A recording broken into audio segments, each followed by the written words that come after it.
بسم الله الرحمن الرحيم بسم الله الرحمن الرحيم ومن أحسن قولا ممن دعا إلى الله وعمل صالحا وقال إنني من المسلمين.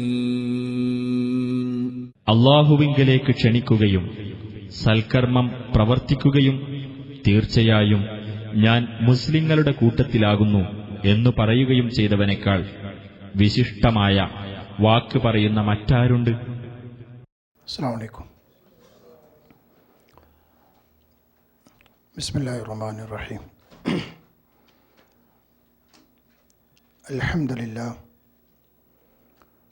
അൽഹംദുലില്ലാഹി റബ്ബിൽ ആലമീൻ.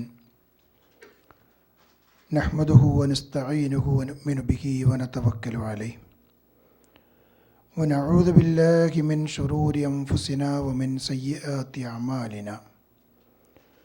മൻ യഹ്ദിഹില്ലാഹു ഫലാ മുളില്ല ലഹു വമൻ യുളിൽ ഫലാ ഹാദിയ ലഹു. അഷ്ഹദു അൻ ലാ ഇലാഹ ഇല്ലല്ലാഹു വഹ്ദഹു ലാ ശരീക ലഹു വഅഷ്ഹദു അന്ന മുഹമ്മദൻ അബ്ദുഹു വറസൂലുഹു അർസലഹു ബിൽ ഹുദാ വദീനിൽ ഹഖ് ലിയുദ്ഹിറഹു അലദ്ദീനി കുല്ലിഹി വലൗ കരിഹൽ മുശ്രികൂൻ. അല്ലാഹുമ്മ സ്വല്ലി അലാ മുഹമ്മദിൻ വഅലാ ആലി മുഹമ്മദ് കമാ സ്വല്ലൈത അലാ ഇബ്രാഹീമ വഅലാ ആലി ഇബ്രാഹീം വബാരിക് അലാ മുഹമ്മദിൻ വഅലാ ആലി മുഹമ്മദ് കമാ ബാറക്ത അലാ ഇബ്രാഹീമ വഅലാ ആലി ഇബ്രാഹീം ഇന്നക ഹമീദും മജീദ്. സുമ്മ അമ്മാ ബഅദ്. യാ അയ്യുഹല്ലദീന ആമനു ഇത്തഖുല്ലാഹ ഹഖ്ക തുഖാതി വലാ തമൂതുന്ന ഇല്ലാ വഅൻതും മുസ്ലിമൂൻ. അഊദു ബില്ലാഹി മിനശ് ശൈത്വാനിർ റജീം. യാ അയ്യുഹന്നാസു അൻതുമുൽ ഫുഖറാഉ ഇലല്ലാഹ് വല്ലാഹു ഹുവൽ ഗനിയ്യുൽ ഹമീദ്. അഭിവന്ദ്യനായ സഹപ്രവർത്തകനും സുഹൃത്തുമായ അധ്യക്ഷൻ അജ്മൽ മദനി, ഇവിടെ ഒരുമിച്ച് കൂടിയിരിക്കുന്ന പ്രിയപ്പെട്ട സഹപ്രവർത്തകരെ, അൽ ഖോബാർ ഇസ്ലാഹി സെൻ്ററിൽ ഈ സന്ദർഭത്തിൽ നിങ്ങളെ അഭിമുഖീകരിച്ച് നിൽക്കുമ്പോൾ എന്തെന്നില്ലാത്ത ഒരു സന്തോഷം മനസ്സിൽ അനുഭവിക്കുകയാണ്. 2012 കാലഘട്ടത്തിൽ സൗദി അറേബ്യയിലെ ഇസ്ലാഹി പ്രവർത്തനങ്ങളെ നിരന്തരമായി വിലയിരുത്താൻ അവസരം ലഭിച്ചിരുന്ന ഒരു വ്യക്തി എന്ന നിലക്ക് ഈ പ്രദേശത്തെ ആദർശ പ്രബോധനങ്ങളെ സംബന്ധിച്ചും അതിൻ്റെ ഭാവിയെ സംബന്ധിച്ചും വല്ലാത്ത ആശങ്കയിലായിരുന്ന ഒരു കാലഘട്ടമായിരുന്നു. ബഹുമാന്യനായ സലീം കെയെ പോലെ, അൻവർ സാഹിബിനെ പോലെ, അതുപോലെയുള്ള മറ്റു ചില പ്രവർത്തകർ നിരന്തരമായ വിശ്രമമില്ലാത്ത പ്രവർത്തനത്തിൻ്റെ ഫലമായിട്ടാണ് അല്ലാഹു സുബ്ഹാനഹു വ തആല ഇത്തരം ഒരു സെൻറ്റർ ദഅവാ പ്രവർത്തനത്തിൻ്റെ കേന്ദ്രമായി നമുക്ക് ലഭിക്കുകയും അഭിമാനത്തോടെ അല്ലാഹുവിൻ്റെ കലിമത്ത് ഉയർത്തിപ്പിടിച്ചുകൊണ്ട് സമൂഹത്തിൽ പ്രബോധന പ്രവർത്തനങ്ങൾ നിർവഹിക്കാൻ നമുക്ക് സാധിക്കുകയും ചെയ്യുന്നത്. അൽഹംദുലില്ലാ. സഹോദരങ്ങളെ, വളരെ ചുരുങ്ങിയ സമയം കൊണ്ട് നമ്മുടെയൊക്കെ നിത്യജീവിതത്തിൽ ശ്രദ്ധിക്കേണ്ടുന്ന ഏതാനും ചില കാര്യങ്ങൾ നിങ്ങളുമായി പങ്കുവെക്കുവാനാണ് ഈ സന്ദർഭം ഞാൻ ഉപയോഗപ്പെടുത്തുന്നത്. അല്ലാഹു തആല നാം ഇതിനു വേണ്ടി ചിലവഴിക്കുന്ന നമ്മുടെ സമയവും മറ്റു കാര്യങ്ങളും സ്വീകരിച്ച് തക്കതായ പ്രതിഫലം നമുക്ക് നൽകി അനുഗ്രഹിക്കുമാറാവട്ടെ. ആമുഖമായി ഞാൻ നിങ്ങൾ ഓതിക്കേൾപ്പിച്ചത് വിശുദ്ധ ഖുർആനിലെ സൂറത്തു ഫാത്തിറിലെ 15-ാമത്തെ വചനമാണ്. ആയത്തൊരിക്കൽ പലപ്പോഴും നമ്മൾ കേൾക്കാൻ ഇടയുള്ള ഒരു ദൈവീക വചനമാണ്. മനുഷ്യരെ ആകമാനം വിളിച്ചുകൊണ്ട് അല്ലാഹു സുബ്ഹാനഹു വ തആല പറയുന്നു, അൻതുമുൽ ഫുഖറാ, മനുഷ്യരെ നിങ്ങളെല്ലാം ഫുഖറാഉകളാണ്. ഫുഖറാ എന്നത് ഫഖീർ എന്ന വാക്കിൻ്റെ ബഹുവചനമാണ്. ഫഖീർ എന്ന പദം പലപ്പോഴും നമ്മൾ കേൾക്കുന്ന ഉപയോഗിക്കുന്ന ഒരു അറബി പദമാണ്. ഭാഷാ പണ്ഡിതന്മാർ ആ വാക്കിന് നൽകിയിരിക്കുന്ന വിവക്ഷ, ഒരു മനുഷ്യനൊരു ആവശ്യമുണ്ടാവുകയും ആ ആവശ്യം ആരിൽ നിന്നാണോ ലഭിക്കുക അയാളുടെ മുമ്പിൽ സമർപ്പിക്കുകയും ചെയ്യുന്ന വ്യക്തികൾക്കാണ് ഫഖീർ എന്ന് പറയുക. അല്ലാഹു സുബ്ഹാനഹു വ തആല ലോകത്തുള്ള മുഴുവൻ മനുഷ്യരെയും അഭിമുഖീകരിച്ച് യാ അയ്യുഹന്നാസ്, മനുഷ്യരെ, അൻതുമുൽ ഫുഖറാ, നിങ്ങളെല്ലാവരും ഫഖീറുകളാകുന്നു. ഒരു വലിയ അത്ഭുതകരമായ ഒരു അഭിസംബോധനയാണ് അല്ലാഹു സുബ്ഹാനഹു വ തആല ഇതിലൂടെ നടത്തുന്നത്. ലോകത്ത് മനുഷ്യൻ്റെ ഒരു പ്രത്യേകത, വ്യത്യസ്തമായ ചിന്താഗതികളുള്ള ആളുകളാണ് മനുഷ്യർ. താൻ തന്നെയാണ് എല്ലാറ്റിനും കഴിവുള്ളവൻ എന്ന് ചിന്തിക്കുന്നവരുണ്ട്. തനിക്ക് മറ്റൊരാളുടെയും സഹായം ആവശ്യമില്ല, താൻ ധന്യനാണ്, ഐശ്വര്യവാനാണ് എന്ന് വിചാരിക്കുന്നവർ മനുഷ്യരുടെ കൂട്ടത്തിലുണ്ട്. വൈജ്ഞാനികമായി ഞാൻ ഏറെ പുരോഗമിച്ചവനാണ് എന്ന് ധരിക്കുന്നവർ, സാമ്പത്തികമായി എല്ലാ സൗകര്യമുള്ളവനാണ് ഞാൻ എന്ന് ധരിക്കുന്നവർ, ശാരീരിക ആകൃതിയിൽ ഭംഗിയോടുകൂടി മറ്റുള്ളവരെക്കാരും സൗന്ദര്യവാനാണ് താൻ എന്ന് വിചാരിക്കുന്നവർ, മക്കളാൽ സമ്പന്നരാണ് എന്ന് വിചാരിക്കുന്നവർ, സമൂഹത്തിൽ നേതൃത്വമുള്ളവരാണ്, അംഗീകാരമുള്ളവരാണ് എന്ന് വിചാരിക്കുന്നവർ, ആരോഗ്യം നൽകപ്പെട്ടവനാണ് എന്ന് വിചാരിക്കുന്നവർ, ഇങ്ങനെ വിവിധങ്ങളായ ചിന്തകളോടെയാണ് ഓരോ മനുഷ്യരും താൻ എല്ലാറ്റിനും തികഞ്ഞവനാണ് എന്ന ധാരണയോടുകൂടി നടക്കാറുള്ളത്. എന്നാൽ അല്ലാഹു സുബ്ഹാനഹു വ തആല പറയുന്നു, മനുഷ്യരെ, നിങ്ങളൊക്കെ ഫഖീറുകളാണ്. അൻതുമുൽ ഫുഖറാ, നിങ്ങൾ ഫഖീറുകളാണ്. എങ്ങനത്തെ ഫഖീറുകൾ? ഇലല്ലാഹ്, അല്ലാഹുവിലേക്ക്, റബ്ബിൻ്റെ മുമ്പിൽ നിങ്ങളെല്ലാവരും ഫഖീറുകളാകുന്നു. എന്താണ് ആ പറഞ്ഞതിന് നേർക്ക് നേരെയുള്ള അർത്ഥം? ഫഖീർ എന്ന വാക്കിന് നേരത്തെ ഭാഷാ പണ്ഡിതന്മാർ നൽകിയിരിക്കുന്ന വിവക്ഷ ഞാൻ കേൾപ്പിച്ചു. ആവശ്യങ്ങൾ ഉണ്ടാവുകയും അത് ആരിൽ നിന്നാണോ നേടിയെടുക്കുക അയാളുടെ മുമ്പിൽ സമർപ്പിക്കുകയും ചെയ്യുന്നവനാകുന്നു ഫഖീർ. ആ അർത്ഥത്തിലൊന്ന് ചിന്തിച്ചു നോക്കൂ നിങ്ങൾ. അൻതുമുൽ ഫുഖറാഉ ഇലല്ലാഹ്, അല്ലാഹുവിൻ്റെ മുമ്പിൽ നിങ്ങളെല്ലാവരും ഫഖീറുകളാണ്. മനുഷ്യരെ, വല്ലാഹു ഹുവൽ ഗനിയുൽ ഹമീദ്, അല്ലാഹു മാത്രമാണ് ഒരാളുടെയും ആവശ്യമില്ലാത്തവൻ, ഗനിയ്, ഐശ്വര്യവാൻ, എല്ലാറ്റിനും കഴിവുള്ളവൻ റബ്ബ് മാത്രമാകുന്നു എന്ന് അല്ലാഹു സുബ്ഹാനഹു വ തആല പറയുന്നു. നമ്മുടെയൊക്കെ മനസ്സിനെ എപ്പോഴും ഓർമ്മയിലുണ്ടായിരിക്കേണ്ടുന്ന ഒരു വചനമാണ്. ഞാൻ എൻ്റെ റബ്ബിൻ്റെ മുമ്പിൽ സമർപ്പിക്കേണ്ടവനാണ്, എനിക്ക് എൻ്റെ റബ്ബിൻ്റെ സഹായം ആവശ്യമാണ് എന്ന്. സഹോദരങ്ങളെ, നമ്മൾ നിരന്തരമായി ആദർശ പ്രബോധന രംഗത്ത് കേൾക്കുന്നൊരു വചനമാണല്ലോ. പിന്നെ അല്ലാഹു സുബ്ഹാനഹു വ തആല പറയുന്നു, വഖാല റബ്ബുക്കും ഉദ്ഊനി അസ്തജിബ് ലക്കും. വഖാല റബ്ബുക്കും, നിങ്ങളുടെ റബ്ബ് നിങ്ങളോട് പറഞ്ഞിരിക്കുന്നു, ഉദ്ഊനി, നിങ്ങൾ എന്നോട് വിളിച്ച് പ്രാർത്ഥിക്കുക, അസ്തജിബ് ലക്കും, നിങ്ങൾക്ക് ഞാൻ ഉത്തരം നൽകും.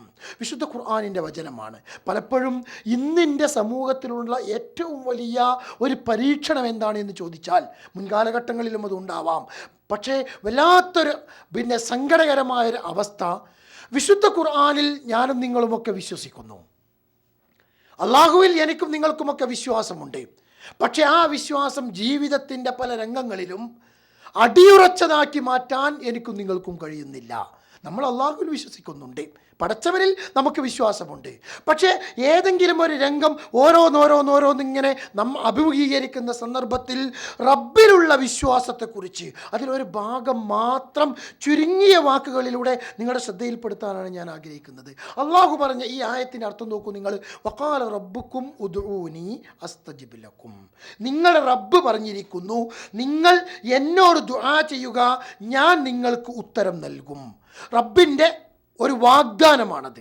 റബ്ബിനോട് നമ്മൾ പ്രാർത്ഥിച്ചാൽ ആ പ്രാർത്ഥന അല്ലാഹു സുബ്ഹാനഹു വ തആല ആ പ്രാർത്ഥനയ്ക്ക് നമുക്ക് ഉത്തരം നൽകും.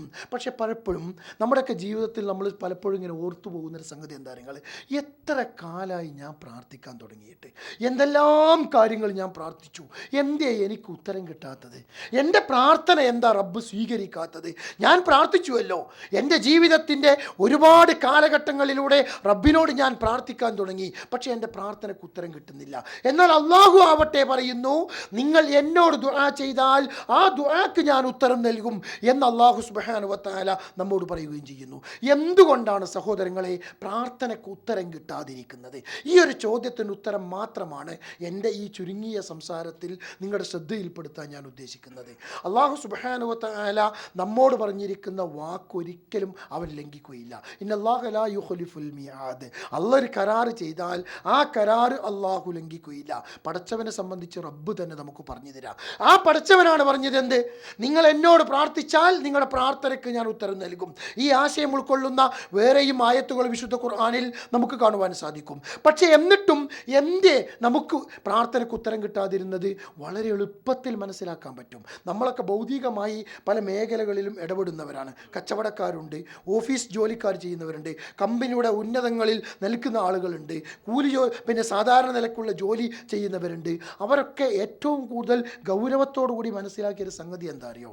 കച്ചവടത്തിൽ ലാഭം കിട്ടണമെങ്കിൽ, ഒരു കമ്പനി വിജയിക്കണമെങ്കിൽ, ഒരു തൊഴിലാളിക്ക് മാസാവസാനം ശമ്പളം കിട്ടണമെങ്കിൽ കൃത്യമായ കരാറുണ്ട്. ആ കരാറടിസ്ഥാനത്തിൽ മാസാവസാനം ഇത്ര ശമ്പളം കിട്ടും. കൃത്യമായ പ്ലാനുണ്ട്. ആ പ്ലാൻ അനുസരിച്ച് ഇന്നിന്ന സാധനങ്ങളൊക്കെ ഇത്ര ക്വാണ്ടിറ്റി ബിസിനസ് നടന്നു കഴിഞ്ഞാൽ അതിന് ഇത്ര കണ്ട് ലാഭം കിട്ടും. ഇത് വളരെ കൃത്യമാണ്. ആ മനക്കണക്കും കൂട്ടിവെച്ചുകൊണ്ട് അതിലേക്ക് ഇറങ്ങിക്കഴിഞ്ഞത് കൊണ്ട് മാത്രം അത് ലഭിക്കുകയില്ല.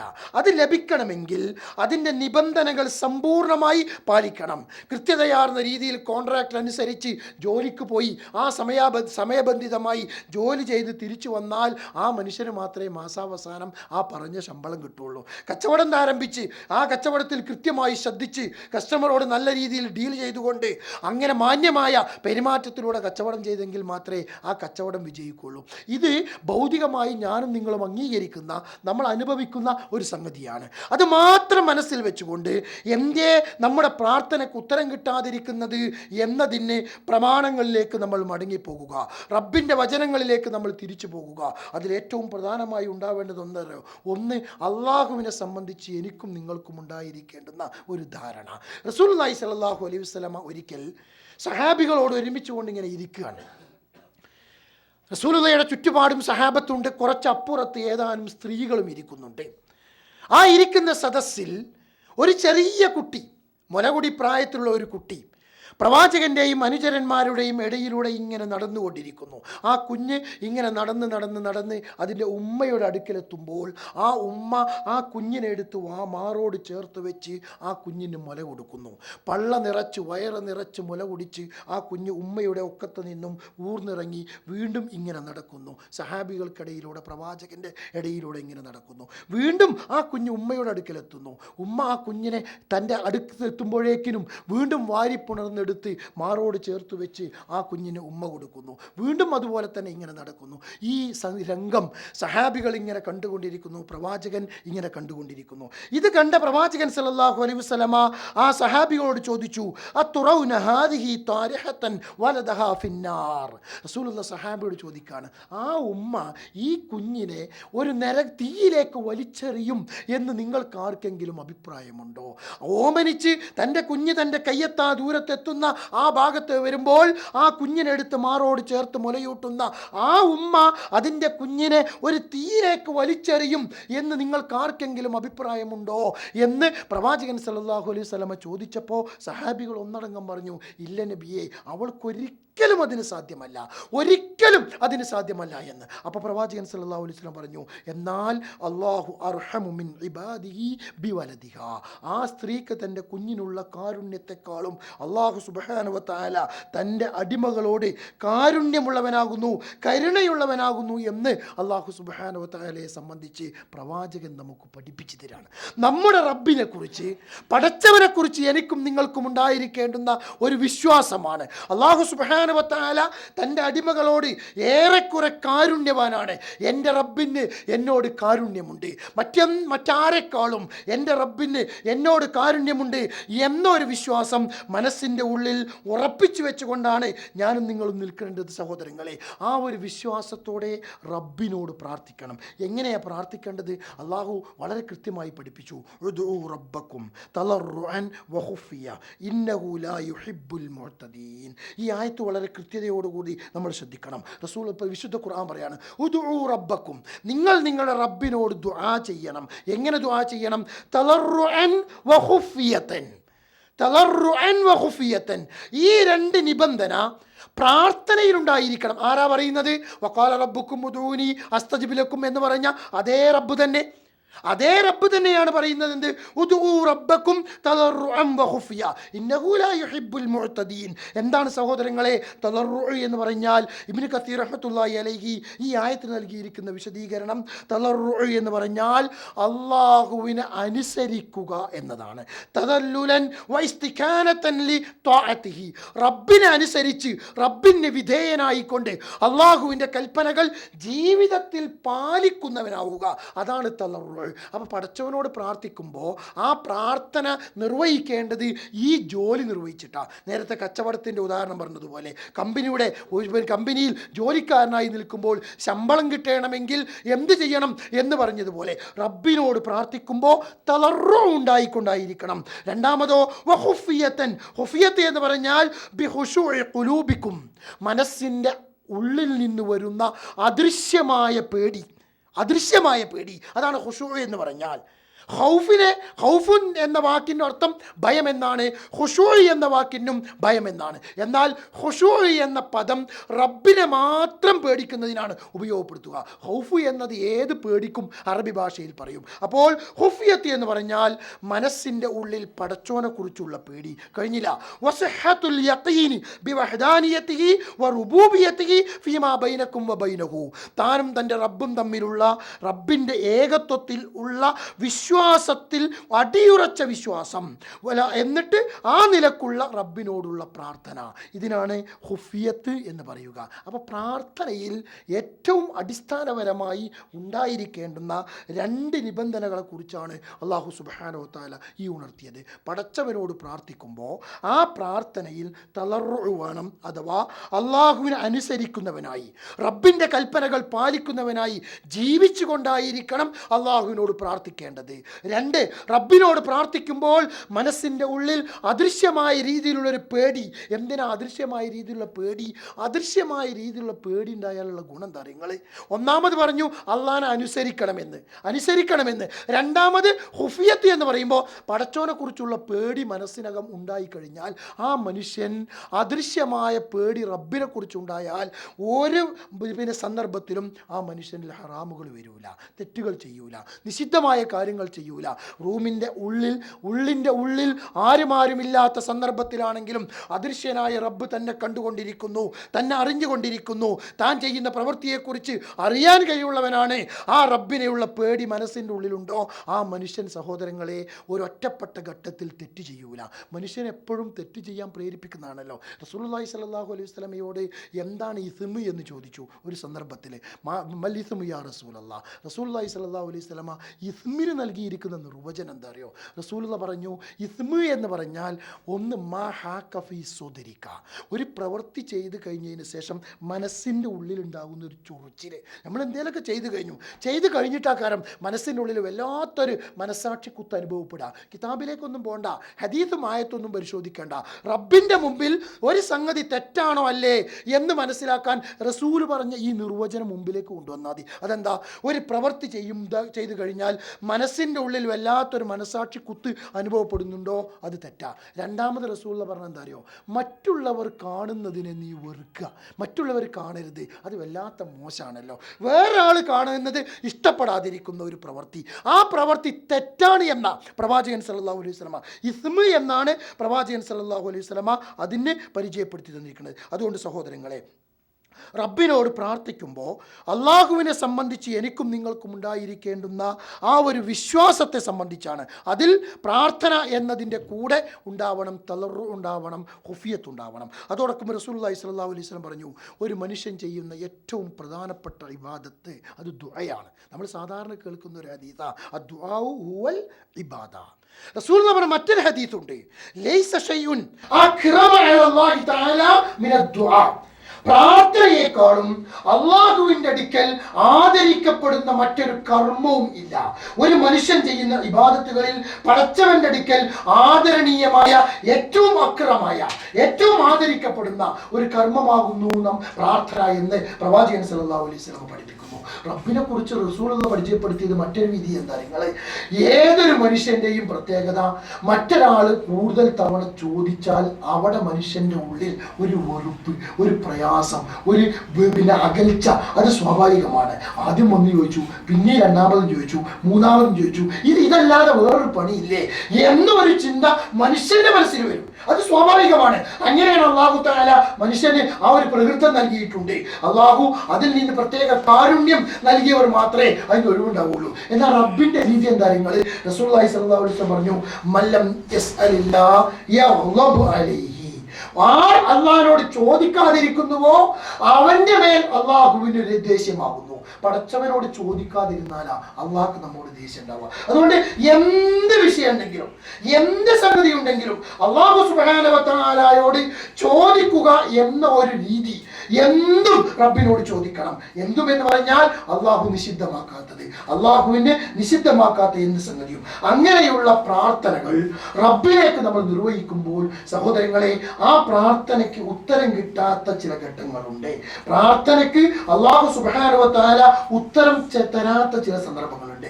എന്ത് കാര്യവും അള്ളാഹിനോട് ചോദിക്കാനാ. ഇബ്നു അബ്ബാസ് റളിയല്ലാഹു അൻഹുവിനെ പ്രവാചകൻ സല്ലല്ലാഹു അലൈഹി വസല്ലം ഉപദേശിച്ച ഹദീസ് ധാരാളം തവണ നമ്മൾ കേട്ടതാണ്. നീ എന്ത് ചോദിക്കുന്നുവോ നീ അള്ളാഹിനോട് ചോദിക്കുക, നീ എന്ത് സഹായം തേടുന്നുവോ അള്ളാഹിനോട് നീ സഹായം തേടുക എന്ന് പറയുന്ന പ്രവാചകൻ സല്ലല്ലാഹു അലൈഹി വസല്ലമിൽ നിന്ന് ഉദ്ധരിക്കപ്പെട്ടിരിക്കുന്ന വചനം പല സന്ദർഭങ്ങളിലായി ഞാൻ നിങ്ങളും കേൾക്കുന്നതാണ്. അതുകൊണ്ട് തന്നെ സമയത്തിന്റെ കുറവ് കൊണ്ട് ആ ഭാഗം ഞാൻ എന്ത് ചെയ്യുന്നില്ല, വിശദീകരിക്കുന്നില്ല. പക്ഷെ റസൂലുള്ളാഹി പറഞ്ഞ ഇമാം മുസ്ലിം റിപ്പോർട്ട് ചെയ്ത സുദീർഘമായ ഒരു ഹദീത്തിന്റെ ഒരു ഭാഗമുണ്ട്. അതെന്താ? നിങ്ങൾ റസൂലുള്ളാഹി പറയാണ്, യാ ഇബാദി, ഖുദ്സിയായ ഒരു ഹദീത്താണ്.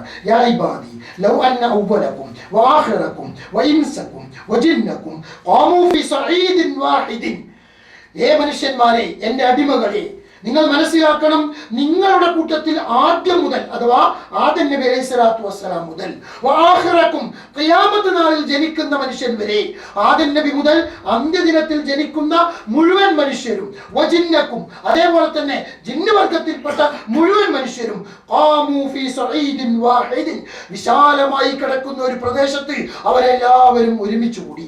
എല്ലാവരും ഒരുമിച്ച് കൂടി. ആരെക്കുറിച്ച് ആരൊക്കെയാണ് പറഞ്ഞത്? ആദം നബി മുതൽ ഖിയാമത്ത് നാൾ വരെയുള്ള മുഴുവൻ മനുഷ്യരും ജിന്നുകളും ഒരു പ്രദേശത്ത് ഒരുമിച്ച് കൂടി. എന്നിട്ടോ ഫസഅലൂനി, അവർ എന്നോട് ചോദിക്കുന്നു. ഫസഅലൂനി, അവർ എന്നോട് ചോദിക്കുന്നു. ഫഅതൈതു കുല്ല ഇൻസാനിൻ മസ്അലതഹു. അങ്ങനെയെങ്കിൽ അവർ ഓരോ മനുഷ്യന്റെയും ആവശ്യങ്ങൾ ഞാൻ അവന് നിർവഹിച്ചു കൊടുക്കും. ആ നിർവഹിച്ചു കൊടുക്കുക എന്നത് മാ നഖസ ദാലിക മിമ്മാ ഇൻദി, എന്റെ അടുക്കൽ ഉള്ളതിന് യാതൊരു കുറവും അത് വരുത്തുകയില്ല. ഒരു സമുദ്രത്തിൽ ഒരു സൂചി അല്ലെങ്കിൽ ഒരു വിരൽ പ്രവേശിപ്പിച്ചു കഴിഞ്ഞാൽ അതിന്റെ തുമ്പത്ത് എന്ത് ബാക്കി നിൽക്കുന്നുവോ ഇത് അല്ലാതെ അള്ളാഹുവിന്റെ അടുക്കലുള്ള അവന്റെ ഖസാനയിൽ നിന്നും യാതൊരു കുറവും വരികയില്ല.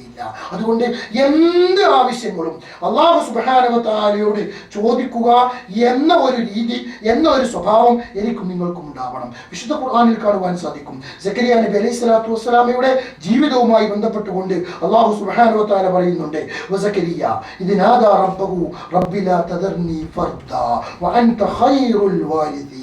മക്കളില്ലാത്ത വിഷമം അനുഭവിച്ചിരുന്ന പ്രവാചകൻ സക്കരിയ നബി, അദ്ദേഹം റബ്ബിനോട് പ്രാർത്ഥിച്ചു, അല്ലാഹുവേ, എന്നെ നീ ഇതോടുകൂടി എൻ്റെ പരമ്പര നീ അവസാനിപ്പിക്കരുതേ.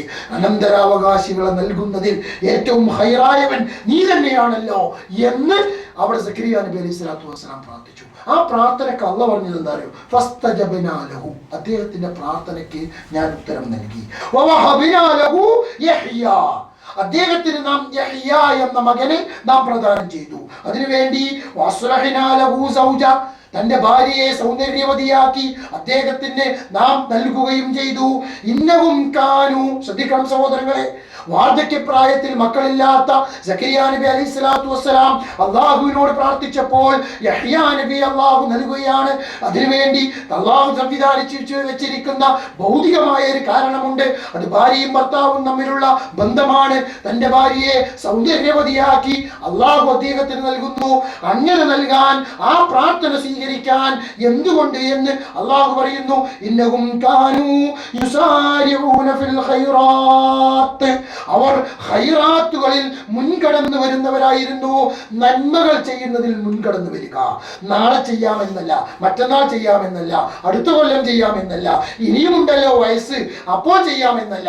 എത്ര എത്ര ആളുകൾ അറിയങ്ങൾ ഈ സൗദി അറേബ്യയിൽ എത്തിയിട്ട് 10ഉം 20ഉം ഒക്കെ വർഷം കഴിഞ്ഞിട്ടും മക്കയിൽ പോയി ഒരു ഉംറ ചെയ്യാൻ, മക്കയിൽ പോയി ഒരു ഹജ്ജ് ചെയ്യാൻ സമയം കണ്ടെത്താത്ത എത്ര ആളുകളുണ്ടോ ഈ പ്രദേശത്ത്. അവരൊക്കെ വിചാരിക്കുന്ന എന്താ അറിയോ, നിർത്തി പോകുമ്പോൾ അവസാനത്തിൽ അങ്ങോട്ട് ചെയ്തു പോകാമെന്ന്. അങ്ങനെയല്ല, നമുക്ക് നമ്മുടെ മുമ്പിൽ സന്ദർഭം വരുമ്പോൾ എന്ത് നന്മയാണെങ്കിലും അത് ധൃതിയിൽ ചെയ്യുക എന്നാണ് അള്ളാഹുവിന്റെ കൽപ്പന.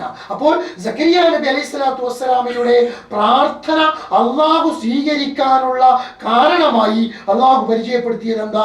കാനൂ യുസാരിഊന ഫിൽ ഖൈറാത്ത്, നന്മകളിൽ മുൻകടന്നു വരുന്നവരായിരുന്നു അവർ. കഴിഞ്ഞില്ല, വയദ്ഊനനാ റഗബൻ വറഹബാ, വയദ്ഊനനാ, അവർ നമ്മോട് ദുആ ചെയ്തിരുന്നു, അവർ നമ്മോട് പ്രാർത്ഥിച്ചിരുന്നു. എങ്ങനെ?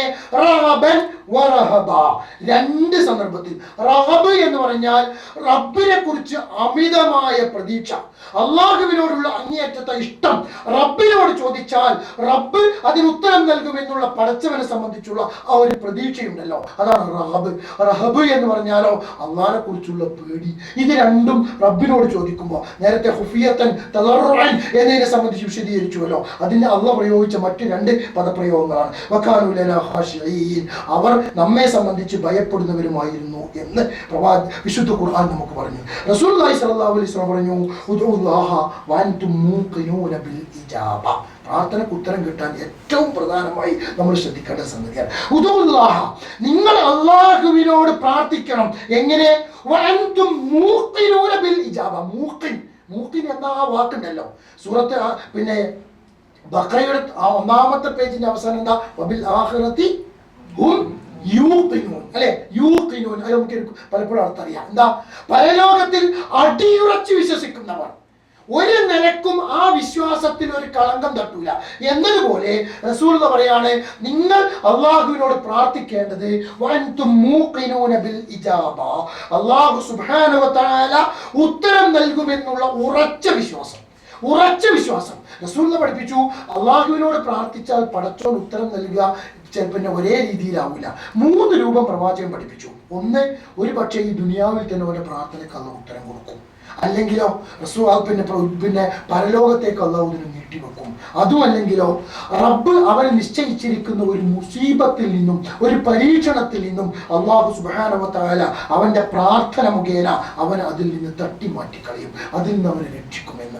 ഏത് നിരക്കാണെങ്കിലും ശരി, ഒരാൾ പ്രാർത്ഥിച്ചാൽ ആ പ്രാർത്ഥനയ്ക്ക് ഗുണമുണ്ടാകും എന്ന്. എന്നിട്ട് റസൂൽ പറഞ്ഞു, വഅലമു അന്നല്ലാഹ ലാ യസ്തജീബു ദുആഅൻ മിൻ ഖൽബിൻ ഗാഫിലിൻ ലാഹിൻ, നിങ്ങൾ അറിയണം, അല്ലാഹു സുബ്ഹാനഹു വ തആല അശ്രദ്ധമായ ഒരു മനസ്സിന്റെ ഉടമയുടെ പ്രാർത്ഥനയ്ക്ക് അല്ലാഹു ഉത്തരം നൽകുകയില്ല.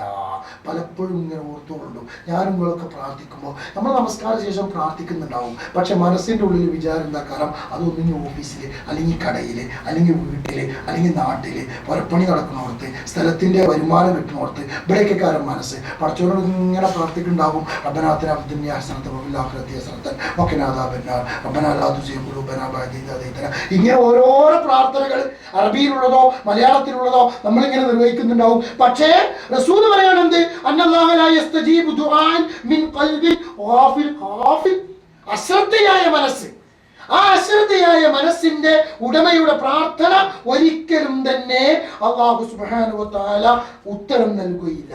വദ്കുർ റബ്ബക ഫീ നഫ്സിക തളറുഅൻ വഖീഫതൻ വദൂനൽ ജഹർ, ഒച്ചത്തിലൊന്നും പടച്ചവനോട് പ്രാർത്ഥിക്കണമെന്നില്ല, മനസ്സിന്റെ ഉള്ളിൽ സ്വകാര്യമായി പ്രാർത്ഥിച്ചാലും മതി. അത് രാവിലെയും വൈകുന്നേരവും. വലാ തകും മിനൽ ഗാഫിലീൻ, നീ അശ്രദ്ധയോടുകൂടിയാവരുത് ആ പ്രാർത്ഥന നിർവഹിക്കേണ്ടത് എന്ന് പ്രവാചകൻ വിശുദ്ധ ഖുർആൻ പഠിപ്പിക്കുന്നു. അതേപോലെ തന്നെ പ്രാർത്ഥിക്കുമ്പോൾ നമ്മൾ ഓർക്കേണ്ട, ഉത്തരം കിട്ടാൻ വേണ്ടി ഓർക്കേണ്ട ഒരു സംഗതി എന്താ നിങ്ങൾ, പ്രാർത്ഥിക്കുന്നതിന് മുമ്പ് തന്നെ എന്തിനെ കുറിച്ചാണോ നമുക്ക് റബ്ബിനോട് ചോദിക്കാനുള്ളത് ആ ചോദിക്കുന്ന വിഷയത്തെക്കുറിച്ച് നേരത്തെ ഒരു തീരുമാനം എടുക്കാം. ഇന്ന് എൻ്റെ റബ്ബിനോട് എനിക്ക് ഇത് ചോദിക്കണം. സാധാരണ കമ്പനികളിലൊക്കെ ട്രെയിനിങ്ങിൻ്റെ ഏറ്റവും പ്രധാനപ്പെട്ട ഒരു ഭാഗം എന്താ നിങ്ങൾ, പ്ലാനിങ് ആൻഡ് പ്രിപ്പറേഷൻ എന്നാണ്. അത് ഒരു കമ്പനിയുടെ കമ്പനി എന്നല്ല, ഏതൊന്നിൻ്റെയും വിജയത്തിന് അനിവാര്യമായിട്ടുള്ളതാണ്. ഒരു സംഗതി ചെയ്യാൻ പോകുന്ന സംഗതിയെക്കുറിച്ച് കൃത്യമായ പ്ലാനിങ് ഉണ്ടാവുക, ആ പ്ലാനിങ് നടപ്പിലാക്കാൻ ആവശ്യമായ പ്രിപ്പറേഷൻ ഉണ്ടാവുക. ഇത് സാധാരണ മനുഷ്യന്മാരൊക്കെ അംഗീകരിക്കുന്ന സംഗതിയാണ്. എന്നാൽ പ്രാർത്ഥനയുടെ വിഷയത്തിൽ റസൂലുള്ളാഹി സ്വല്ലല്ലാഹു അലൈഹി വസല്ലം പറഞ്ഞത് നിങ്ങൾ ഇദാ ദഅ അഹദുക്കും, നിങ്ങളൊരാൾ പ്രാർത്ഥിക്കുകയാണെങ്കിൽ ഫൽയഅ്സിമിൽ മസ്അല, പ്രാർത്ഥിക്കുന്ന മസ്അലയെ കുറിച്ച് നിങ്ങൾ കൃത്യമായ ഒരു തീരുമാനം, ഒരു അടിയുറച്ച ഒരു ധാരണ, റബ്ബിനോട് എനിക്ക് ഇന്നത് ചോദിക്കണം, എനിക്കൊരു പ്രയാസമുണ്ട്, ഇന്ന പ്രയാസമാണ്, രോഗമാണ്, ആ രോഗത്തിൽ നിന്ന് ശിഫ കിട്ടുന്നതിന് വേണ്ടി എനിക്ക് എൻ്റെ റബ്ബിനോട് ഇന്ന് ചോദിക്കണം എന്ന് ആ ഉറപ്പ് നിങ്ങൾക്കുണ്ടാവണം. അതോടൊപ്പം റസൂൽ പറഞ്ഞു വലാ യഖൂലന്ന അല്ലാഹുമ്മ ഇൻ ശിഅത ഫഅഅതിനി, അങ്ങനെ നമ്മൾ പറയരുത്. അല്ലാഹുമ്മ ഇൻ ശിഅത ഫഅഅതിനി, പടച്ചവനെ ഈ ഉദ്ദേശിക്കുന്നതിൽ കൊണ്ടാ എന്ന് പടച്ചവനോട് പറയാൻ പാടില്ല. അങ്ങനെ പറഞ്ഞാൽ ആ പറഞ്ഞതിന് അള്ളാഹ് എന്ത് ചെയ്യൂല, തരൂല. അങ്ങനെയല്ല, അല്ലാഹുവേ നീ എനിക്ക് നൽകണമേ, ഫഇന്നഹു ലാ മുസ്തക്രിഹ ലഹു, പടച്ചോന്റെ മേൽ ഇങ്ങനെ നിർബന്ധിക്കപ്പെടുന്ന ഒരവസ്ഥ ഉണ്ടാവാൻ പാടില്ല. റബ്ബിനോട് നമ്മൾ എന്ത് ചെയ്യണം, പ്രാർത്ഥിക്കുക. അതേപോലെ പ്രാർത്ഥനയ്ക്ക് ഉത്തരം കിട്ടാതിരിക്കുന്ന ഏറ്റവും ഗൗരവമേറിയ ഒരു വിഷയമുണ്ട്, പലപ്പോഴും നിങ്ങൾക്ക് കേട്ട സംഗതിയാക്കാരം. അതുകൊണ്ട് തന്നെ ഞാൻ എളുപ്പത്തിലാണ് പറയുന്നത്, കാരണം സമയം നമ്മുടെ മുമ്പിൽ വളരെ കുറവാണ്. ഒരു 1.5 മണിക്കൂറെങ്കിലും അവതരിപ്പിക്കാൻ കിട്ടേണ്ട ഒരു വിഷയമാണിത്. പക്ഷെ എങ്കിലും ഒരു ചില സംഗതികൾ ഇങ്ങനെ അങ്ങോട്ടും ഇങ്ങോട്ടും ഇങ്ങനെ നമ്മളൊരു നിങ്ങളുടെ മുമ്പിൽ വെക്കുക എന്ന് മാത്രമേ ഞാൻ ഉദ്ദേശിച്ചിട്ടുള്ളൂ. റസൂലുള്ളാഹി സ്വല്ലല്ലാഹു അലൈഹി വസല്ലം പ്രാർത്ഥനയ്ക്ക് ഉത്തരം കിട്ടാത്തൊരു സംഭവം പറഞ്ഞു. ആ സംഭവം പറഞ്ഞപ്പോൾ റസൂലുള്ളാഹി എങ്ങനെ പറഞ്ഞു, നിങ്ങൾ ഉത്തരം കിട്ടുന്ന 4 കാര്യങ്ങൾ ഉൾക്കൊള്ളുന്ന ഒരു വ്യക്തിയുടെ പ്രാർത്ഥന, 4 കാര്യങ്ങൾ ഉൾക്കൊള്ളുന്ന ഒരു വ്യക്തിയുടെ പ്രാർത്ഥന. അതെന്താ? ഒന്നാമത്തേത് റസൂലുള്ളാഹി സ്വല്ലല്ലാഹു അലൈഹി വസല്ലം പറഞ്ഞു, ഒരാൾ പ്രാർത്ഥിക്കുകയാണ്, ആ പ്രാർത്ഥനയ്ക്ക് ഒരു മനുഷ്യൻ യാത്രയിലാണ് പ്രാർത്ഥിക്കുന്നതെങ്കിൽ ആ പ്രാർത്ഥനയ്ക്ക് ഉത്തരം ഉറപ്പാണ്. റസൂൽ പറഞ്ഞു സലാസ ദഅവാത്തിൻ മുസ്തജാബാത്തുൻ ലാ ശക്ക ഫീഹിന്ന, അബൂദാവൂദ് റിപ്പോർട്ട് ചെയ്തതല്ല. 3 പ്രാർത്ഥനകൾക്ക് ഉത്തരം കിട്ടും എന്നതിൽ നിങ്ങൾക്കൊരു സംശയവും വേണ്ട, ഉറപ്പാണ് ഉത്തരം കിട്ടും. ഏതൊക്കെയാ 3 പ്രാർത്ഥനകൾ? റസൂലുള്ളാഹി പറഞ്ഞു, 1 ദഅവത്തുൽ വാലിദി, മാതാപിതാക്കളുടെ പ്രാർത്ഥന. നമ്മളൊക്കെ മക്കൾക്ക് വേണ്ടി നമ്മളൊക്കെ പ്രാർത്ഥിക്കണം, ആ പ്രാർത്ഥന അല്ലാഹു സ്വീകരിക്കുന്ന ശക്ക് വേണം, ലാ ശക്ക ഫീഹിന്ന റസൂൽ പറയാ, അതിൽ നിങ്ങൾക്ക് സംശയമേ വേണ്ട. രണ്ടാമത്തേതോ ദഅവത്തുൽ മുസാഫിർ, യാത്രക്കാരന്റെ പ്രാർത്ഥന. മൂന്നാമത്തേതോ ദഅവത്തുൽ മദ്ലൂം, പീഡിപ്പിക്കപ്പെട്ട മർദ്ദിതന്റെ പ്രാർത്ഥന. അതിനിടയിൽ മറ്റൊരു ഹദീസിൽ കാണാം അള്ളാഹ്ക്കും അയാൾക്കും ഇടയിൽ ഒരു മറ ഇല്ല എന്ന്. അപ്പോൾ പ്രാർത്ഥനയ്ക്ക് ഉത്തരം കിട്ടുന്നതാണ് യാത്രക്കാരന്റെ പ്രാർത്ഥന. അതേപോലെ തന്നെ മറ്റൊന്ന് റസൂലുള്ളാഹി സ്വല്ലല്ലാഹു അലൈഹി വസല്ലം പറഞ്ഞു, ഒരു പ്രയാസത്തിൽ അകപ്പെട്ട ഒരു മനുഷ്യൻ, ഒരു ബുദ്ധിമുട്ടിൽ അകപ്പെട്ട ഒരു മനുഷ്യൻ, ആ മനുഷ്യൻ പ്രാർത്ഥിച്ചാൽ ആ പ്രാർത്ഥന അല്ലാഹു സുബ്ഹാനഹു വ തആല സ്വീകരിക്കും. മൂന്നാമത്തേത് പ്രവാചകൻ സല്ലല്ലാഹു അലൈഹി വസല്ലം പറഞ്ഞു, ഒരു മനുഷ്യൻ 2 കൈയും ഉയർത്തിയിട്ട് ആകാശത്തേക്ക് 2 കൈയും ഉയർത്തിയിട്ട് അള്ളാഹുവിനോട് പ്രാർത്ഥിച്ചാൽ അവന്റെ കയ്യിനെ വട്ടപൂജ്യമാക്കി തട്ടിമാറ്റുന്നത് അള്ളാഹുവിന് ലജ്ജയാകുന്നു, അള്ളാഹ് നാണിക്കുമെന്ന്. ഈ ഹദീസിന്റെ അടിസ്ഥാനത്തിലാണ് പണ്ഡിതന്മാർ പറഞ്ഞത് ഏത് സന്ദർഭത്തിലും പ്രാർത്ഥിക്കുമ്പോൾ കൈ ഉയർത്താം. എന്നാൽ അതേസമയം നബി സല്ലല്ലാഹു അലൈഹി വസല്ലം ചില സന്ദർഭത്തിലൊന്നും പ്രാർത്ഥിച്ചപ്പോൾ കൈ ഉയർത്തിയിട്ടില്ല. അങ്ങനെ ഉയർത്താത്ത സന്ദർഭത്തിൽ കൈ ഉയർത്താതിരിക്കലാണ് പ്രവാചകന്റെ സുന്നത്ത്. എന്നാൽ ഏത് സന്ദർഭത്തിൽ ഉയർത്തിയാലും അത് തെറ്റ് എന്ന് പറയാൻ പറ്റില്ല. കാരണം പൊതുവായ ഈ ഹദീസിന്റെ അടിസ്ഥാനത്തിൽ ഒരാൾ റബ്ബിലേക്ക് 2 കരങ്ങളും ഉയർത്തിക്കൊണ്ട് പ്രാർത്ഥിച്ചാൽ ആ കയ്യിനെ അല്ലാഹു തആല വട്ടപൂജ്യമാക്കി അതിനെ തട്ടിമാറ്റുന്നത് അള്ളാഹുവിന് ലജ്ജയാണ് കൂടിയാണ് എന്നാണ് പ്രവാചകൻ സല്ലല്ലാഹു അലൈഹി വസല്ലം പഠിപ്പിക്കുന്നത്. അപ്പോൾ 3 സംഗതികൾ: ഒന്ന് യാത്രക്കാരനായിരിക്കെയുള്ള പ്രാർത്ഥന, 3 പ്രയാസം നേരിട്ടുകൊണ്ടിരിക്കുമ്പോഴുള്ള പ്രാർത്ഥന, 2 മൂന്നാമത്തേത് പിന്നെ കൈ ഉയർത്തിക്കൊണ്ടുള്ള പ്രാർത്ഥന, 4മത്തേത് നിങ്ങൾ ഉത്തരം കിട്ടുന്ന പ്രാർത്ഥന പ്രാർത്ഥിക്കുമ്പോൾ അള്ളാഹുവിൻ്റെ അസ്മാഉ സിഫാത്തുകൾ ഉപയോഗിച്ചുകൊണ്ട്. റഹ്മാൻ, പിന്നെ അതേ ഗഫൂർ, അതേപോലെ തന്നെ അസീസ്, ഖദീർ, ഇങ്ങനെ അള്ളാഹുവിൻ്റെ നാമങ്ങൾ, അള്ളാഹുവിൻ്റെ സിഫാത്തുകൾ ഇതൊക്കെ വെച്ചുകൊണ്ടാണ് ഒരാൾ പ്രാർത്ഥിക്കുന്നത് എങ്കിൽ തീർച്ചയായും ആ മനുഷ്യന്റെ പ്രാർത്ഥനയ്ക്ക് ഉത്തരം ലഭിക്കും എന്ന് പ്രവാചകൻ സല്ലല്ലാഹു അലൈഹി വസല്ലം പഠിപ്പിച്ചു. ഈ 4 ഗുണങ്ങളും ഒത്തിണങ്ങിയിട്ടും, പ്രാർത്ഥനയ്ക്ക് ഉത്തരം കിട്ടുന്ന ഈ 4 സന്ദർഭങ്ങളും ഒത്തിണങ്ങിയിട്ടും ഒരാളുടെ പ്രാർത്ഥന അള്ളാഹു സ്വീകരിക്കുകയില്ല എന്ന് പ്രവാചകൻ പറഞ്ഞു. അത് ഏതാണെന്നറിയോ? സംഭവം നിങ്ങൾ കേട്ടിട്ടുണ്ടാവും. ഒരു മനുഷ്യൻ മരുഭൂമിയിലൂടെ ഇങ്ങനെ യാത്ര ചെയ്യാണ്. ആ യാത്ര അതിനു മുമ്പ് റസൂൽ 2-3 ആയത്തുകളൊക്കെ ഓതിക്കൊടുത്തു. അമ്പിയാക്കളോട് കൽപ്പിച്ചതൊക്കെ അള്ളാഹു വിശ്വാസികളോടും കൽപ്പിച്ചിട്ടുണ്ട്. അമ്പിയാക്കളോട് എന്താ കൽപ്പിച്ചത്? നല്ലത് മാത്രമേ നിങ്ങൾ ഭക്ഷിക്കാവുള്ളൂ എന്ന് അമ്പിയാക്കളോട് കൽപ്പിച്ചു. അത് വിശ്വാസികളോടും കൽപ്പിച്ചു. എന്ത്? വിശ്വാസിയോടും കൽപ്പിച്ചു. എന്നിട്ട് റസൂലുള്ളാഹി സ്വല്ലല്ലാഹു അലൈഹി വസല്ലം പറയാണ്, ഒരു മനുഷ്യൻ യാത്രയിൽ, ദീർഘമായ യാത്രയിൽ, മരുഭൂമിയിലൂടെ ഉള്ള യാത്രയിൽ, ആ യാത്രയിൽ പ്രയാസം അനുഭവിച്ച് യാത്രയുടെ ക്ഷീണം കാരണം അയാൾ വല്ലാതെ തളർന്നിരിക്കുന്നു. യാത്രയുടെ ദൈർഘ്യം കാരണം അയാളുടെ മുടിയൊക്കെ ജടകുത്തിയിരിക്കുന്നു, വസ്ത്രമൊക്കെ പൊടിപടലങ്ങളാൽ പുരണ്ടിയിരിക്കുന്നു. ആ മനുഷ്യൻ 2 കരങ്ങളും ഉയർത്തിയിട്ട് പടച്ചവനോട് ഇങ്ങനെ പ്രാർത്ഥിക്കുകയാണ്. എന്ത്? യാ റബ്ബ്, യാ റബ്ബ്, യാ റബ്ബ് എന്ന് പറഞ്ഞുകൊണ്ട് ആ മനുഷ്യൻ ഇങ്ങനെ പ്രാർത്ഥിക്കുന്നു. പക്ഷെ റസൂലുള്ള പറയാണ്, അയാളുടെ പ്രാർത്ഥന സ്വീകരിക്കൂല. നേരത്തെ പറഞ്ഞ 4 ഗുണങ്ങളും അയാളിലുണ്ട്. അയാൾ യാത്രയില്ല, യാത്രക്കാരന്റെ പ്രാർത്ഥന പടച്ചോൻ സ്വീകരിക്കും. അതേപോലെ തന്നെ അയാൾ പ്രതിസന്ധി ഘട്ടത്തിൽ പെട്ടവന്റെ പ്രാർത്ഥന അള്ളാഹു സ്വീകരിക്കും. അതേപോലെ തന്നെ ഇയാൾ കൈ ഉയർത്തിയിട്ടാ പ്രാർത്ഥിക്കുന്നത്. കൈ ഉയർത്തി പ്രാർത്ഥിച്ചാൽ ആ കൈ റബ്ബ് തട്ടിക്ക് മാറ്റൂല. 4മത്തേത് അള്ളാഹിന്റെ സിഫത്ത്, റബ്ബ് എന്ന ഇസ്മ ഉപയോഗിച്ചുകൊണ്ട്, ആ നാമം ഉദ്ധരിച്ചുകൊണ്ടാണ് അയാൾ പ്രാർത്ഥിക്കുന്നത്. ഉത്തരം കിട്ടുന്ന 4 കാര്യങ്ങൾ ഉപയോഗിച്ചുകൊണ്ട് ആ മനുഷ്യൻ പ്രാർത്ഥിച്ചപ്പോ അല്ലാഹു സുബ്ഹാനഹു വ തആല ആ മനുഷ്യന്റെ പ്രാർത്ഥന സ്വീകരിക്കൂല എന്നാണ് നബി സല്ലല്ലാഹു അലൈഹി വസല്ലം പറയുന്നത്. എന്താ അതിന് കാരണം എന്നറിയോ നിങ്ങൾ? നമ്മുടെയൊക്കെ ജീവിതത്തിൽ നമ്മൾ ഗൗരവത്തോടു കൂടി കണ്ട് റസൂലുള്ളാഹി പറഞ്ഞു, ഹറാം, അവൻ കഴിച്ചിരിക്കുന്ന ആഹാരമുണ്ടല്ലോ അത് നിഷിദ്ധമായ മാർഗത്തിൽ സമ്പാദിച്ചതാണ്. ഹറാം, അവൻ കുടിച്ച പാനീയമുണ്ടല്ലോ അത് ഹറാമായ മാർഗത്തിലൂടെ സമ്പാദിച്ചതാണ്. ഹറാം, അവൻ ധരിച്ചിരിക്കുന്ന വസ്ത്രമുണ്ടല്ലോ അത് ഹറാമായ മാർഗത്തിലൂടെ സമ്പാദിച്ചതാണ്. ഹറാമിൽ ആ മനുഷ്യൻ അങ്ങോട്ട് മുങ്ങിക്കുളിച്ചിരിക്കുന്നു. അതുകൊണ്ട്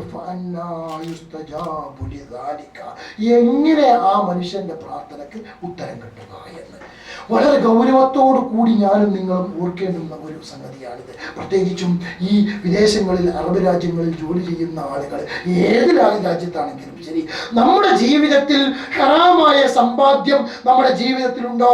നാം കഴിക്കുന്ന ഭക്ഷണത്തില്, നാം കുടിക്കുന്ന വെള്ളത്തില്, നാം ധരിക്കുന്ന വസ്ത്രത്തില് നമ്മൾ ഹറാമിൽ മുക്കപ്പെട്ടിരിക്കുന്ന ഒരു അവസ്ഥയാണ് എങ്കിൽ പടച്ചവനോട് നമ്മൾ പ്രാർത്ഥിച്ചാൽ ആ പ്രാർത്ഥനയ്ക്ക് കൂട്ടരെ അള്ളാഹു ഉത്തരം തരൂല.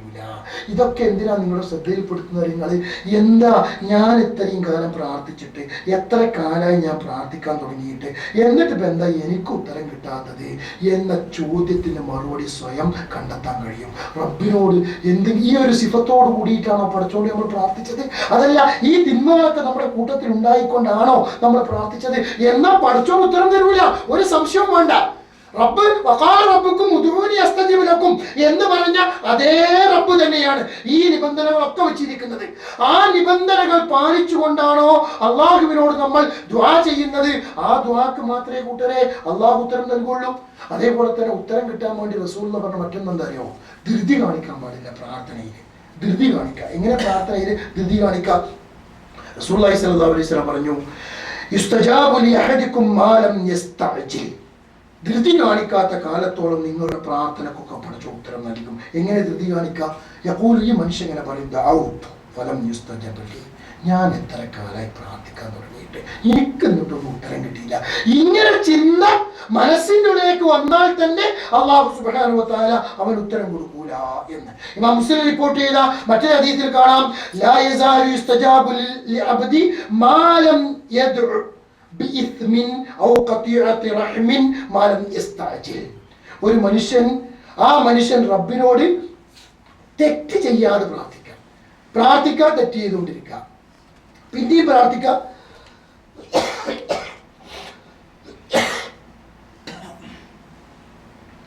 ആ ഒരവസ്ഥയിലാണ് എങ്കിൽ അല്ലാഹു തആല പ്രാർത്ഥനയ്ക്ക് ഉത്തരം തരില്ല. എങ്ങനെ? തെറ്റിങ്ങനെ ചെയ്തുകൊണ്ടിരിക്കുക, അതോടൊപ്പം പ്രാർത്ഥിക്കുക. അത്തരം പ്രാർത്ഥനയ്ക്ക് അല്ലാഹു ഉത്തരം തരുകയില്ല. അതേപോലെ പിന്നെ പറഞ്ഞെന്താ അറിയോ? ഖതിഅത്തുർ റഹിം, കുടുംബബന്ധം മുറിക്കുക. കുടുംബബന്ധം മുറിച്ചുകൊണ്ട് ആ ഒരവസ്ഥയിൽ പടച്ചവനോട് പ്രാർത്ഥിച്ചാൽ അള്ളാഹ് പ്രാർത്ഥന സ്വീകരിക്കൂല. എത്ര ആളുകളുണ്ട് പെറ്റ ഉമ്മാനോട് കൊണ്ടുപോല, വാപ്പാനോട് കൊണ്ടുപോല, ജ്യേഷ്ഠന്മാരോട്, അനുജന്മാരോട്, കുടുംബത്തിൽപ്പെട്ടവരോട് തെറ്റി നടക്കുന്ന ആളുകൾ. നല്ല മുത്തഖിയായിരിക്കും, കൃത്യമായി നമസ്കരിക്കും, ജമാഅത്ത് ഒന്നും ഒഴിവാക്കൂല, ഹജ്ജും ഉംറയും എത്ര ചെയ്തു എന്നതിന് കണക്കുണ്ടാവൂല, സൽക്കർമ്മങ്ങൾ ധാരാളം ചെയ്യുന്നുണ്ടാകും, പക്ഷേ കുടുംബബന്ധം മുറിച്ചുകൊണ്ടായിരിക്കും. റസൂലുള്ളാഹി സ്വല്ലല്ലാഹു അലൈഹി വസല്ലം അങ്ങനത്തെ മനുഷ്യൻ പ്രാർത്ഥിച്ചാൽ അവന്റെ പ്രാർത്ഥന അല്ലാഹു സുബ്ഹാനഹു വ തആല ഉത്തരം ചെയ്യൂല. മൂന്നാമത് റസൂൽ പറയുന്നത് മാലം യസ്തഅജിൽ, ധൃതി കാണിക്കാതിരിക്കുക. അങ്ങനെ ധൃതി കാണിച്ചുകൊണ്ട് പ്രാർത്ഥിച്ചാൽ ആ പ്രാർത്ഥനയ്ക്കും അല്ലാഹു തആല ഉത്തരം നൽകുകയില്ല. അപ്പൊ സ്വഹാബത്ത് റസൂലുള്ളാഹി പറഞ്ഞപ്പോ ആദ്യത്തെ രണ്ട് സംഗതികൾ അവർക്ക് മനസ്സിലായി. തെറ്റ് ചെയ്യാ, പ്രാർത്ഥിക്കുക, അത് അല്ലാഹു സ്വീകരിക്കൂല, അവർക്ക് മനസ്സിലായി. കുടുംബബന്ധം മുറിക്കുക, പ്രാർത്ഥിക്കുക, എന്നാലും ഉത്തരം ചെയ്യൂല എന്നും അവർക്ക് മനസ്സിലായി. പക്ഷെ മൂന്നാമത്തേനെ സംബന്ധിച്ച് സഹാബികൾക്ക് വല്ലാതെ തിരിഞ്ഞില്ല. അതുകൊണ്ട് അവർ ചോദിച്ചു, മൽ ഇസ്തിഅജാലു യാ റസൂലല്ലാഹ്, എന്താ നബിയെ ഇസ്തിഅജാല് എന്ന് പറഞ്ഞാൽ എന്താ? ധൃതി കാണിക്കുക എന്ന് പറഞ്ഞാൽ എന്താ? അപ്പോൾ റസൂൽ വിശദീകരിച്ചു കൊടുത്തു. യഖൂലു, ഒരാൾ ഇങ്ങനെ പറയാ, എന്ത്?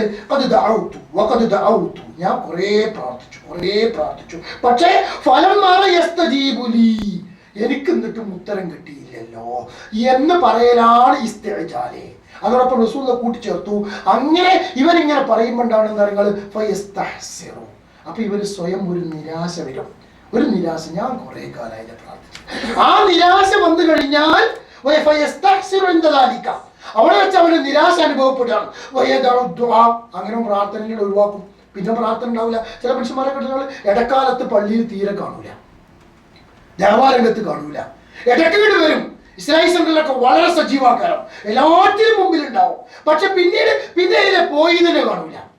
അത് ഈ ഒരു മനസ്ഥിതി ആ മനുഷ്യന്റെ മനസ്സിലേക്ക് വരാണ്. എന്താ പതൊക്കെ ചെയ്തിട്ട് എന്നുള്ള ഒരു ചിന്ത. എന്താ കാരണം? മറ്റോളം അങ്ങനെയാണ്, ഇയാൾ ഇങ്ങനെയാണ്, ഓ അങ്ങനെയാണ്. കൂട്ടുകാരെ, അതെന്തിനാ നമ്മൾ നോക്കാൻ നിൽക്കുന്നത്? നമ്മളെ നഫ്സിനല്ലേ വിചാരണ ചെയ്യപ്പെടുക? നമ്മൾ ചെയ്തതിനുള്ള കൂലിയല്ലേ പടച്ചോ നമുക്ക് തരിക? അതുകൊണ്ട് നമ്മൾ റബ്ബിന്റെ മുമ്പിലേക്ക് തിരിയുന്നത് ഒരു കാരണവശാലും നമ്മൾ പിന്തിരിയേണ്ടതില്ല. ആ നിലയ്ക്ക് റബ്ബിനോട് പ്രാർത്ഥിക്കുകയും ആ പ്രാർത്ഥനയിൽ നിരാശ ഉണ്ടാവുകയും അതിനാൽ പ്രാർത്ഥന നിർത്തുകയും ചെയ്യുന്ന ഒരവസ്ഥയിലേക്ക് എത്തും. അതുകൊണ്ട് ഇസ്തിഅജാല് പാടില്ല എന്ന് പ്രവാചകൻ സല്ലല്ലാഹു അലൈഹി വസല്ലമ പഠിപ്പിക്കുകയാണ്. വരെയും ഹദീസുകളെ ഈ വിഷയവുമായി ബന്ധപ്പെട്ടുകൊണ്ട് കാണുവാൻ സാധിക്കും. അതുകൊണ്ട് സഹോദരങ്ങളെ, ഇത്തരം അവസ്ഥകളൊക്കെ നമ്മുടെ ജീവിതത്തിൽ നിന്ന് ഇല്ലാതെയാക്കുക. അതേപോലെ റസൂലുള്ളാഹി പറഞ്ഞ സംഗതി എന്താണോ, നമ്മളൊക്കെ ഇസ്രായേൽ സെന്ററിന്റെ പ്രവർത്തകരാണല്ലോ, പ്രാർത്ഥനയ്ക്ക് ഉത്തരം കിട്ടാൻ വലിയ ഗൗരവത്തോടു കൂടി പറഞ്ഞൊരു സംഗതി, പ്രബോധന പ്രവർത്തനത്തിന്റെ കൂടെ നിൽക്കുന്ന ആളുകളുടെ പ്രാർത്ഥന അല്ലാഹു സ്വീകരിക്കുന്ന, നന്മ കൽപ്പിക്കുക, തിന്മ വിരോധിക്കുക, അത് രണ്ടും ചെയ്യാതിരുന്നാൽ റസൂൽ പറഞ്ഞു, അല്ലാഹു തന്നെയാണ് സത്യം, നിങ്ങൾ നന്മ കൽപ്പിക്കുകയും തിന്മ വിരോധിക്കുകയും ചെയ്യണം, അല്ലെങ്കിൽ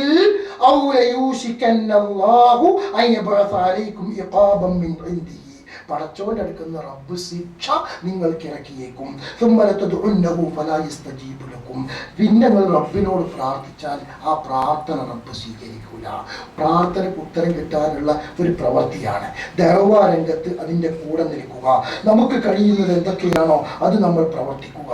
ഇതൊക്കെ നമ്മുടെ പ്രാർത്ഥന സ്വീകരിക്കാൻ അല്ലാഹു സുബ്ഹാനഹു വ തആല നമ്മോട് കൽപ്പിച്ചിരിക്കുന്ന, പ്രവാചകനോട് പഠിപ്പിച്ചിരിക്കുന്ന സംഗതിയാണ്. സഹോദരങ്ങളെ, നമ്മുടെ നിത്യജീവിതത്തിലുള്ള ചില സംഗതികൾ ഞാനിങ്ങനെ നിങ്ങളുമായി പങ്കുവച്ചു എന്ന് മാത്രമേ ഉള്ളൂ. ഞാൻ ദീപിപ്പിക്കുന്നില്ല, അവസാനിപ്പിക്കുകയാണ്. ഇനിയും ഒരുപാട് സംഗതികൾ ഇതിൻ്റെ ഭാഗമായിട്ട് നമ്മൾ മനസ്സിലാക്കേണ്ടതുണ്ട്. ഇൻഷാ അല്ലാഹ് മറ്റൊരു സന്ദർഭത്തിൽ നമുക്കാവാം. തൽക്കാലം ഞാൻ അവസാനിപ്പിക്കുകയാണ്. ഈ പറഞ്ഞ സംഗതികൾ പുതിയ ഇൽമൊന്നും ഞങ്ങൾ മുമ്പിൽ വെച്ചിട്ടില്ല. നമ്മൾ സാധാരണ കേൾക്കുന്ന സംഗതികൾ ഒരു ഓർമ്മപ്പെടുത്തൽ മാത്രം. അങ്ങനെയാണല്ലോ, ഓർമ്മപ്പെടുത്തൽ വിശ്വാസികൾക്ക് ഗുണം ചെയ്യും. ഒരുപക്ഷെ ഈ പറഞ്ഞതൊക്കെ നമ്മുടെ ജീവിതത്തിൽ പ്രാവർത്തികമാക്കാൻ എനിക്കും നിങ്ങൾക്കും കഴിഞ്ഞാൽ ഒരു വലിയ അനുഗ്രഹമായിരിക്കും. മുഹമ്മദ്. ആ ഒരു നിലക്ക് തന്നെ നമ്മളിത് കാണുക. ഞാൻ അവസാനിപ്പിക്കുകയാണ്. അള്ളാഹു സുബ്ഹാനഹു വ തആല നമ്മുടെ ഈ ഒരു ഒത്തുചേരൽ ഒരു സ്വാലിഹായ അമലായി അള്ളാഹു നമ്മളിൽ നിന്നും സ്വീകരിക്കുമാറാവട്ടെ. നമ്മുടെ പ്രാർത്ഥനകൾ അള്ളാഹു സുബ്ഹാനഹു വ തആല നമ്മളിൽ നിന്നും സ്വീകരിക്കുമാറാവട്ടെ. പ്രാർത്ഥന തടയപ്പെടുന്ന പ്രവർത്തനങ്ങളിൽ നിന്നും മാറി നിൽക്കാൻ അള്ളാഹു എനിക്കും നിങ്ങൾക്കും തൗഫീഖ് നൽകുമാറാവട്ടെ. ഈ തൗഹീദി പ്രസ്ഥാനത്തിന്റെ കൂടെ ഉറച്ചു നിൽക്കാനുള്ള ശേഷി അള്ളാഹു നമുക്ക് എല്ലാവർക്കും നൽകുമാറാവട്ടെ. ഏത് പ്രതിസന്ധിയും തരണം ചെയ്യാനുള്ള കഴിവ് നമ്മുടെ പണ്ഡിതന്മാർക്കും നേതാക്കൾക്കും നമുക്കും അള്ളാഹു തആല നൽകുമാറാവട്ടെ. റബ്ബനാ ആതിനാ ഫിദ് ദുനിയാ ഹസന വഫിൽ ആഖിറതി ഹസനതൻ വഖിനാ അദാബൻ നാർ. ആമീൻ ആമീൻ ആമീൻ റഹ്മതിക യാ അർഹമർ റഹീമീൻ. വഹദാ അല്ലാഹു അലം. സല്ലല്ലാഹു അലാ മുഹമ്മദ്. അസ്സലാമു അലൈക്കും.